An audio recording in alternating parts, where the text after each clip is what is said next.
नमस्कार बच्चों। आज दिनांक 3/6/2020 है। कक्षा 8 विषय संस्कृत। बच्चों आज हम पाठ 4 पढ़ेंगे संस्कृत में, जिसका नाम है सुभाषितानि। सुभाषितानि का अर्थ है सुभाषित, मतलब अच्छे वचन। बच्चों इस में जो है श्लोक दिए हुए हैं इस पाठ में, इसमें जितने भी श्लोक हैं वो बहुत ही शिक्षाप्रद श्लोक हैं। उन्हें हमें अपने जीवन में धारण करना चाहिए। इन श्लोकों के माध्यम से यह बताया गया है कि हम हर व्यक्ति को किस चीज़ की इच्छा करनी चाहिए और किस चीज़ की नहीं करनी चाहिए, कौन क्या चाहता है, मन वचन और कर्म से हमें क्या करना चाहिए, किस तरह का व्यवहार करना चाहिए कि हम एक अच्छे इंसान बन सकें। तो आइए हम इसका पहला श्लोक देखें। अधमाः धनम इच्छन्ति धनमानं च मध्यमाः, उत्तमाः मानम इच्छन्ति मानो ही महताम धनम। अधमाः कह रहे हैं कि अधर्मी यानी निम्न कोटि का जो व्यक्ति है, धनम इच्छन्ति वह धन की इच्छा रखता है। धन मानम च मध्यमाः, और जो मध्यम कोटि के मध्यम वर्ग के लोग हैं वो धन और मान दोनों की इच्छा रखते हैं। धन मान का होता है सम्मान या इज्जत, दोनों ही चीज़ों ने चाहिए अपनी, मान सम्मान भी चाहिए और धन भी चाहिए। ये ऐसा मध्यम व्यक्ति चाहते हैं, मध्यम वर्ग के व्यक्ति चाहते हैं। उत्तमाः मानम इच्छन्ति, और जो उत्तम कोटि के व्यक्ति होते हैं, लोग होते हैं उत्तम कोटि के, मानम इच्छन्ति वह क्या चाहते हैं, मान सम्मान की इच्छा रखते हैं। मानो ही महताम धनम, क्योंकि सम्मान इज्जत ही सबसे महत्वपूर्ण धन होता है। इज्जत के नष्ट हो जाने पर सब कुछ इंसान क्या होता है, कहते हैं कि मरे हुए के समान हो जाता है। लेकिन और धन जो है वो तो आता है जाता है, आज है कल नहीं, आज ज़्यादा है कल कम है। लेकिन मान सम्मान जो हमारा है, वह जो हमारी इज्जत है वो बहुत मुश्किल से कमाई जाती है, इसलिए वही सबसे महत्वपूर्ण धन होता है। तो आइए एक बार फिर देखें। निम्न कोटि के व्यक्ति धन की इच्छा रखते हैं, मध्यम कोटि के जो लोग हैं वह धन और सम्मान दोनों ही चाहते हैं, और जो उत्तम कोटि के व्यक्ति हैं या जो सज्जन पुरुष हैं कह लीजिए, या अच्छी उत्तम कोटि के व्यक्ति हैं, इस तरह से भी कह सकते हैं, वह मान यानी सम्मान की इच्छा रखते हैं। मानो ही महताम धनम, मान यानी सम्मान ही सबसे महत्वपूर्ण धन होता है। आइए दूसरा श्लोक देखें। मनस्य अन्यद वचस्य अन्यद कर्मण्य अन्यद दुरात्मनाम। मनस्य एकम वचस्य एकम कर्मण्य एकम महात्मनाम।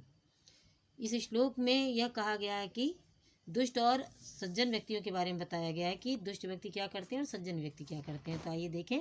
दुरात्मानम यानी जो दुष्ट व्यक्ति होते हैं, दुष्ट लोग होते हैं, नीच लोग होते हैं, वो मनस्य अन्यद उनके मन में अन्य होता है, मतलब कुछ और होता है। वचस्य अन्यद, और वचस्य मतलब बोलते कुछ और हैं। कर्मण्य अन्यद, और करते कुछ और हैं। दुरात्मा नीच व्यक्ति, दुष्ट व्यक्ति जो है वह मन में कुछ और होता है उसके, वह बोलता वचस्य अन्यद बोलता कुछ और है और करता कुछ और है, मतलब वो अपनी बात पर टिका नहीं रहता है। वो जो कहता है, जो उसके मन में होता है वो कहता नहीं है, और जो कहता है उसे वह करता नहीं है। महात्मानम, और जो सज्जन पुरुष हैं वो उनके क्या गुण हैं देखिए आप। मनस्य एकम, जो उनके मन में होता है, वचस्य एकम वह वही बोलते भी हैं, कर्मण्य एकम और वही करते भी हैं। जो सज्जन व्यक्तियों के मन में जो होता है वही वो बोलते हैं और वही वह करते हैं। आइए अगला श्लोक देखें। यत्र नार्यस्तु पूज्यन्ते रमन्ते तत्र देवताः, यत्र तास्तु न पूज्यन्ते सर्वास्त्र अफलाः क्रियाः। कह रहे यत्र नार्यस्तु पूज्यन्ते रमन्ते तत्र देवता। यत्र जहाँ नार्यस्तु नारियों की पूज्यन्ते पूजा होती है, रमन्ते तत्र देवता वहाँ देवता रमन्ते भी का अर्थ है रहते हैं, निवास करते हैं। जहाँ नारियों की पूजा होती है वहाँ देवताओं का वास होता है। यत्रैतास्तु न पूज्यन्ते, जहाँ पर इनकी पूजा नहीं होती है, किसकी? नारियों की। जहाँ पर इनकी पूजा नहीं होती है, सर्वास तत्र अफलाह क्रिया। सर्वास्त मतलब सभी, अफल मतलब सफल नहीं होती हैं क्रियाएं, वहाँ पर कोई भी कार्य सफल नहीं होता है। जहाँ पर नारियों की पूजा होती है वहाँ पर देवताओं का वास होता है, वहाँ देवता भी रहते हैं। और जहाँ पर स्त्रियों की पूजा नहीं होती है या जहाँ पर इनकी पूजा नहीं होती है वहाँ पर सभी कार्य, क्रिया यानी कार्य असफल होते हैं, उनमें सफलता प्राप्त नहीं होती है। अनाहुतः प्रविशति अपृष्टो बहुभाषते अविश्वस्ते विश्वसिति मूढ़चेता नराधमा। कह रहे हैं कि अनाहुता का अर्थ है बिना बुलाया हुआ, प्रविशति प्रवेश करता है यानी जाता है, अपृष्टो बहुभाषते जो बिना पूछे बहुत ज़्यादा बोलता है। तो सीधा अर्थ है इसका बच्चों कि बिना बुलाए स्थानों पर जाना, बिना बुलाए कहीं पर भी जाना और बिना पूछे बोलना, बहुभाषते बहुत अधिक बोलना। जब कोई आपसे प्रश्न ना करे तो भी आप बराबर बोलते रहें। अविश्वस्ते विश्वसिति मूढ़चेता नराधमा। कह रहे हैं कि विश्वास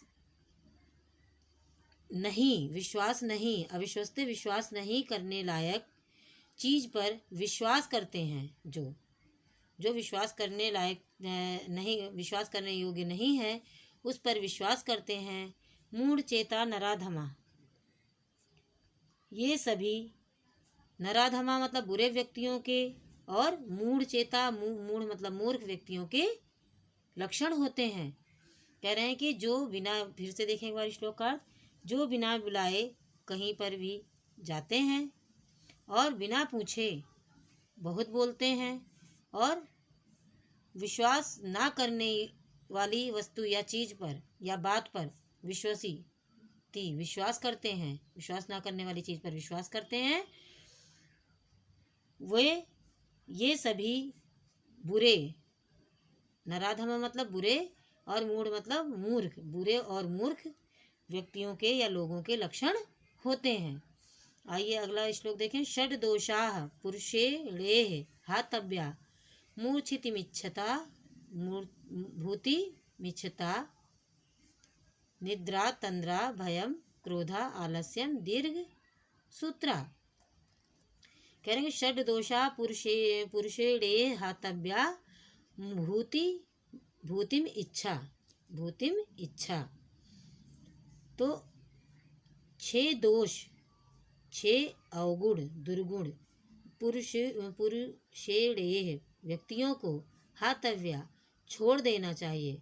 भूतिम इच्छा, भूतिम का अर्थ है कल्याण चाहने वाले, इच्छा यानी चाहना। यहाँ से अब शुरू होता है श्लोक। जो व्यक्ति या जो लोग भूतिम कल्याण चाहते हैं, अच्छा चाहते हैं, उन्हें 6 अवगुण दोष को छोड़ देना चाहिए। कौन कौन से हैं? निद्रा नींद, तंद्रा थकान, भयम डर, क्रोधा गुस्सा, आलस्यम आलस्य, दीर्घ सूत्रा और धीरे धीरे काम करना।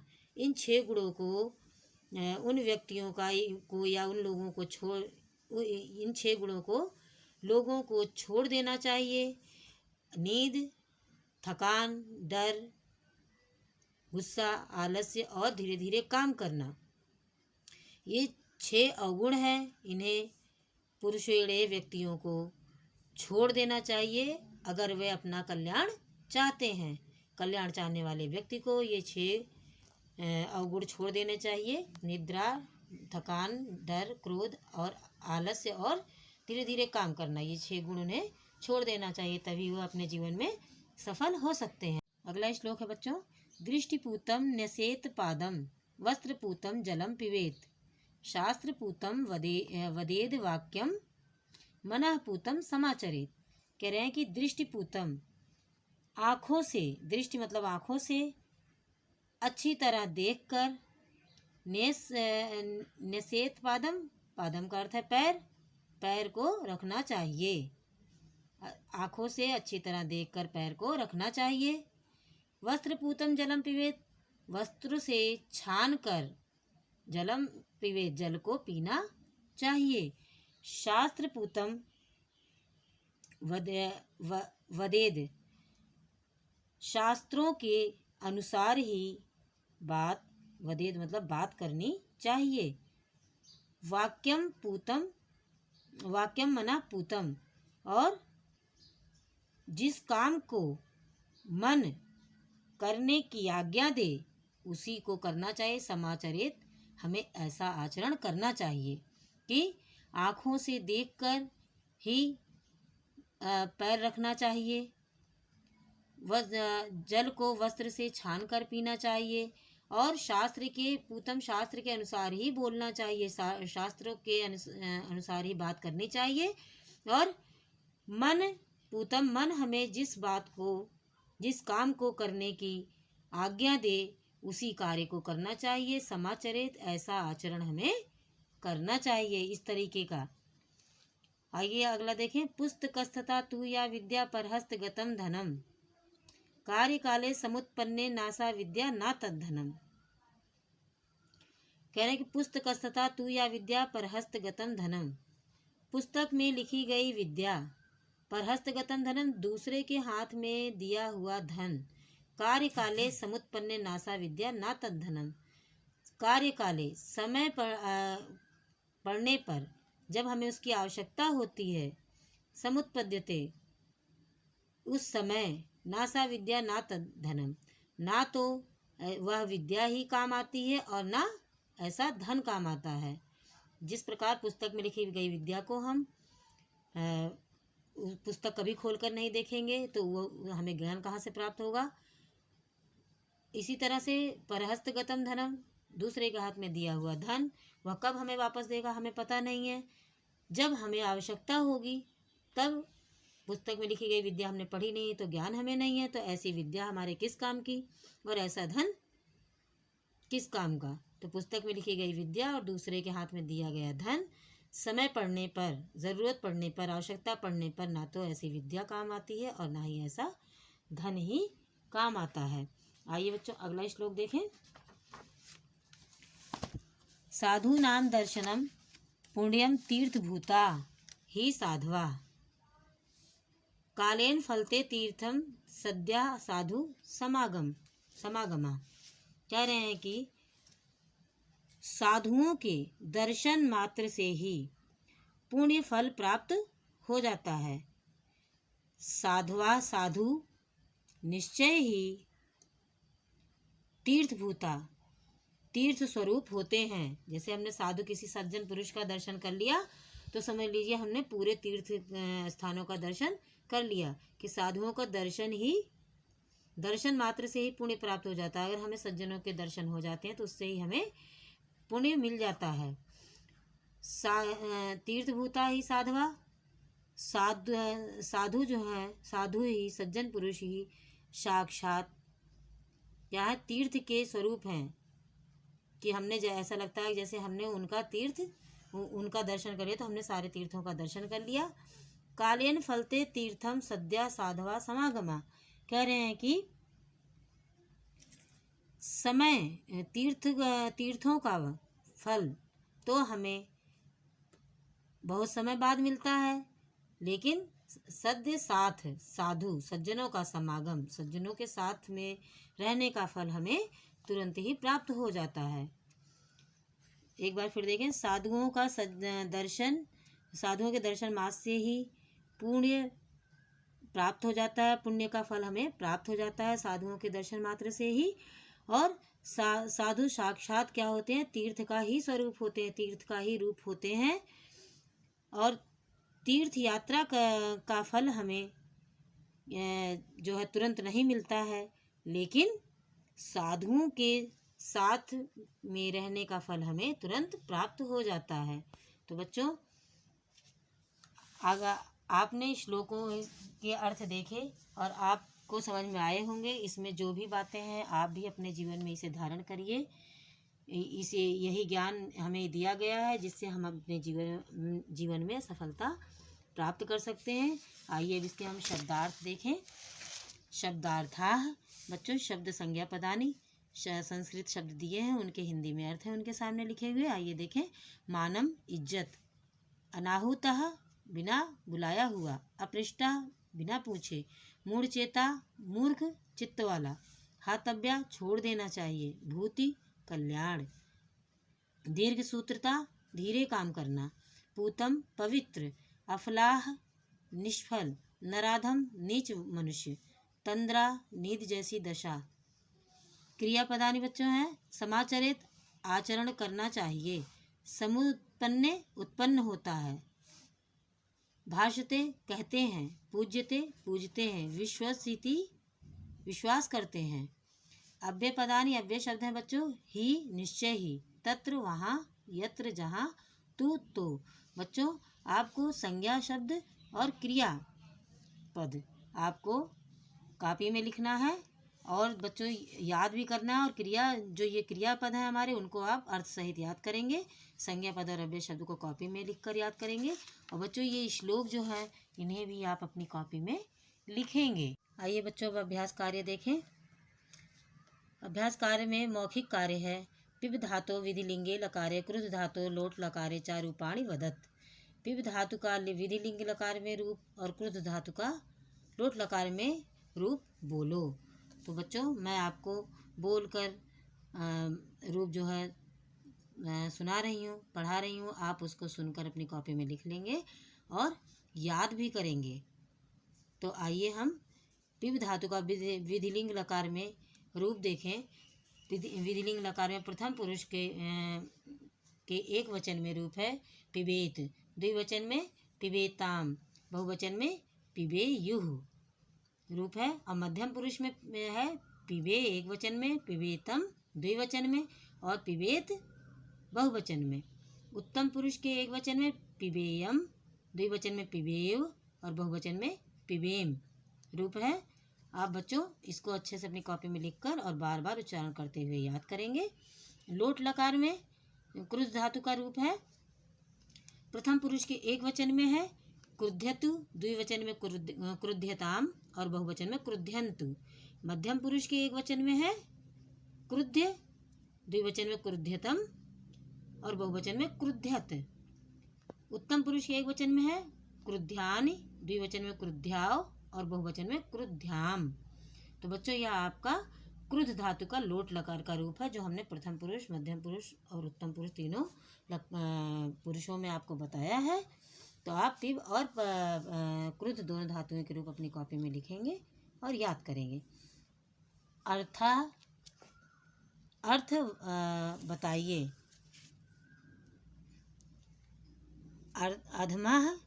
अधमा का अर्थ है नीच व्यक्ति, महात्म नाम, सज्जन पुरुष, अनाहुत बिना बुलाया हुआ, अपृष्टः बिना पूछे, सद्या साध, दीर्घ सूत्रता धीरे धीरे काम करना, पूतम पवित्र।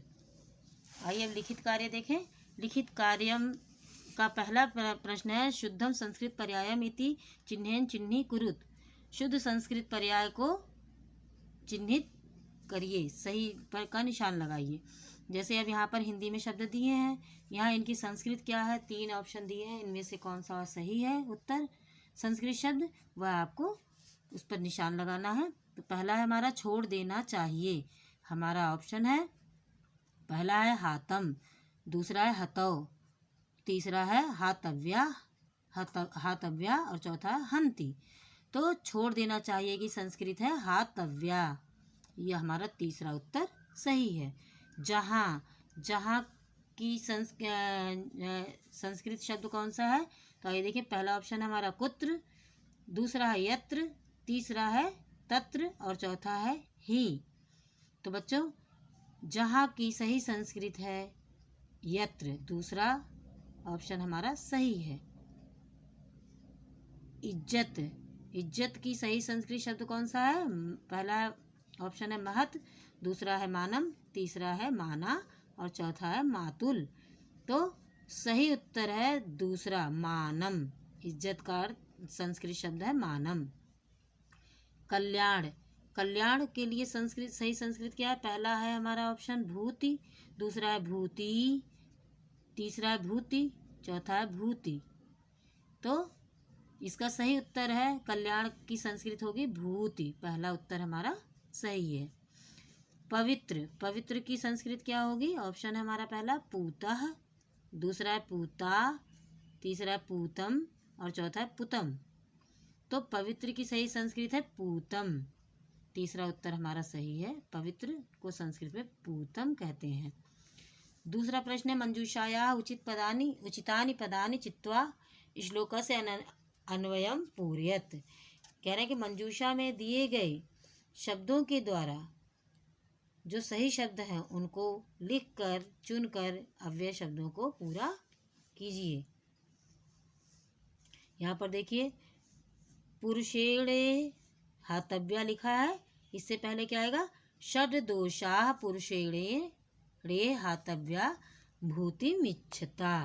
तो हातव्या, षड दोषा और भूतिमिच्छता, ये यहाँ पर षड दोषा पहले में और दूसरे में भूतिम इच्छता आया। निद्रा के साथ क्या आएगा फिर? तंद्रा, भयम क्रोधा आलस्यम दीर्घ सूत्रा, यत्र नार्यस्तु पूज्यन्ते रमन्ते तत्र देवताः, रमन्ते तत्र देवताः। अगला है हमारा यत्रैतास्तु ना पूज्यन्ते, पूज्यन्ते शब्द यहाँ पर है। सर्वास्त तत्र अफला क्रिया, ये है हमारी क्रिया। तो बच्चों आपने देखा कि किस तरीके से इसमें से शब्द लेकर हमने अव्यय शब्दों को पूरा किया है। आपको इसी तरह से अपनी किताब में पूरा करके लिखना है। तो आइए अब हम अगर तीसरा प्रश्न देखें। तीसरा प्रश्न है हमारा उचितम विपरीतार्थक पदम मेलनम कुरुत। उचित विपरीतार्थक शब्द को जो है उनका मेल कीजिए। यहाँ पर बच्चों का और खा दो वर्ग दिए हुए हैं। इन शब्दों के विलोम शब्द, इन शब्दों का यहाँ विलोम शब्द दिए हुए हैं, इनमें इनसे मिलान करना है, मिलाना है। तो आइए देखें। विपरीतार्थक शब्द जैसा कि आप जानते हैं विलोम शब्द हैं, इनका होता है इसका उल्टा। तो निद्रा का क्या होगा? जागरण, यानी निद्रा सोना, जागरण जागना। अत्र तत्र, साधु असाधु, आहुतः अनाहुतः, उत्तमा का होगा अधमाः, महात्म नाम का होगा दुरात्म नाम। इस तरह से आपको अपनी किताब में मिलाना है। अब बच्चों हमारा चौथा प्रश्न है प्रश्न नाम उत्तराणि संस्कृत भाषायाम लिखत। प्रश्नों के उत्तर संस्कृत भाषा में लिखिए। तो बच्चों इसे आपको अपनी कॉपी में करना है, किताब में आपको नहीं करना है। तो आइए बच्चों प्रश्न नंबर 4 का प्रश्न और उनके उत्तर देखें। पहला प्रश्न है अधमाः किम इच्छन्ति। उत्तर है अधमाः धनम इच्छन्ति। दूसरा प्रश्न है उत्तमाः किम इच्छन्ति। उत्तर है उत्तमाः मानम इच्छन्ति। तीसरा प्रश्न है महात्म नाम का विशेषता। उत्तर है मनस्येकम वचस्येकम कर्मण्येकम महात्म नाम विशेषता। चौथा प्रश्न है मूढ़ चेता नराधमा कः भवति। उत्तर है अविश्वस्ते विश्वसिति मूढ़ चेता नराधमा भवति। पांचवा प्रश्न है हमारा कीदृशम जलम पिबेत। उत्तर है वस्त्रपूतम जलम पिबेत। पांचवा प्रश्न है हमारा साधूनाम दर्शनम कीदृशम भवति। उत्तर है साधूनाम दर्शनम पुण्यम भवति। तो बच्चों इस प्रश्न को और इनके उत्तर को आपको कॉपी में लिखना है और याद करना है। आइए हम अब पांचवा प्रश्न देखें। शुद्धम संधियुक्तम पदम समक्षम इति चिन्हेन चिन्हीकुरुत। कह रहे हैं कि शुद्ध संस्कृत संधि के जो पद हैं उनके सामने सही का निशान लगाइए। यहाँ पर संधि विच्छेद दिया हुआ है और इसका सही पद कौन सा है, उसमें ये 4 ऑप्शन दिए, इनमें से आपको उस पर निशान लगाना है सही का। तो आइए देखें, पहला है मनसि धन अन्यत। ऑप्शन है हमारा पहला का है मन सी न्यद, दूसरा है खा है मन सीयत, गा है मन स्यन्यद न्यय, चौथा है मनस्य अन्यद, मनस्य अन्यद। तो सही उत्तर हमारा संस्कृत क्या बनेगी इसकी, मनसि धन अन्यत की घा, मनस्य अन्यत। सही संस्कृत शब्द हुआ मनस्य अन्यत घा, उत्तर हमारा सही है। दूसरा शब्द है संधि विच्छेद है वचसि धन एकम। हमारा ऑप्शन है का वचस्यैकम, खा वचसैकम, गा वचस्यैकम, घा वचसी कम। तो हमारा इसकी वचसी धन एकम संधि विच्छेद का सही शब्द है गा, वचस्य एकम, वचस्य एकम। नार्याधन तु का सही उत्तर देखने के लिए आइए देखें हम ऑप्शन। का है नायतु, खा नार्यस्तु, गा नार्यस्तु, घा नार्यस्तु। तो नार्याधन अस्तु संधि विच्छेद का सही शब्द है खा नार्यस्तु। चौथा शब्द है संधि विच्छेद है हमारा यत्र धन एताह धन तु। तो इसका सही उत्तर देखने के लिए हम आइए ऑप्शन देखें। का यत्रैतास्तु, खा यत्रस्तु, गा यत्रैतास्तु, घा यत्रेतास्तु। तो बच्चों यत्र धन एताह धन तु का संधि विच्छेद का सही शब्द बनेगा का हमारा सही उत्तर है यत्रैतास्तु, ये हमारा सही शब्द है। पांचवा संधि विच्छेद है अन्न धन आहुतः। ऑप्शन है हमारा का अनहूतः, खा अनहूतः, गा अनाहुताः, घा अनाहुतः। तो अन्न धन आहुता का संधि विच्छेद का सही शब्द बनेगा अनाहुतः, घा हमारा सही उत्तर है, अनाहुतः शब्द बनेगा। तो बच्चों हमने आज पाठ 4 पढ़ा संस्कृत का। आशा करती हूँ आपको अच्छे से समझ में आया होगा। आप इस श्लोक को अपनी कॉपी में लिखेंगे और शब्दार्थ जो आपका संज्ञा पद है अव्यय शब्द है उसे आप कॉपी में लिखेंगे और याद करेंगे। और जो भी हमने लिखित कार्य आपको कराया है उसे आप जो है अपनी किताब में करेंगे और अच्छे से याद करेंगे। लकार मैंने आपको विधिलिंग और क्रुद्ध धातु का विधिलिंग और क्रुद्ध धातु और पिप धातु का विधिलिंग और लोट लकार में जो आपको धातु रूप अभी बताए थे उसे भी आप कॉपी में लिखकर याद करेंगे। आशा करती हूँ आपको अच्छे से पाठ समझ में आया होगा। इसी के साथ धन्यवाद।